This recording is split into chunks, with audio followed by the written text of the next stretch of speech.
ఇవ్వడం మా దగ్గర బ్రెడ్ ఉన్నది, బ్రెడ్ తెచ్చుకోండి. నేను ఇగో తినాలి, ఇద్దరు వచ్చిన ముఖ్య తినాలి. ఇగో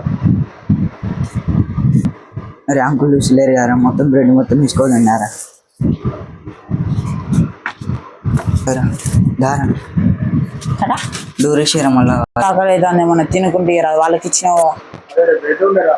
అరే బ్రెడ్ లేదేది రా, వాళ్ళు ఇష్టపడరా వాళ్ళు పైన వేళ్ళు. అరే వీళ్ళు ఏం చెప్తున్నారు? అంకుల్ తీసుకెళ్ళి అన్నారు. అరే తింటారా మీరు? అంకుల్ ఏమో మిమ్మల్ని తింటాను రాలే. అరే రారడే, అంకుల్ వస్తే అరే నువ్వు రారడే. దొంగతనం చెప్తారా మీరు? పాపం అని అంకుల్ ఇస్తే మీకు రాలే. ఏ అంకుల్ తెచ్చినా వీళ్ళ నీకు దొంగతనం చేసి వీళ్ళుగా. అరే ఏంద్రా ఇక్కడ బ్రెడ్ పెడితే వాళ్ళు బ్రెడ్ కొరకు వచ్చిండు, ఇది అట్లా ఎత్తుకోపోతారు. అరా బాబు ఇంకోసారి ఇవ్వాలా వద్దా? పొరపాటు అయింది అంకుల్, ఇంకోసారి తీసుకోవాం అంకుల్. అడిగి తీసుకోవాలి ఎప్పుడైనా బాబు. సరే ఆకలి అంకుల్. సరే ఆగలేదు, అడిగి తీసుకొని తినాలి, కానీ ఇంకోసారి అట్లా చేయొద్దు. సరే అంకుల్, తప్పైంది అంకుల్. సరే.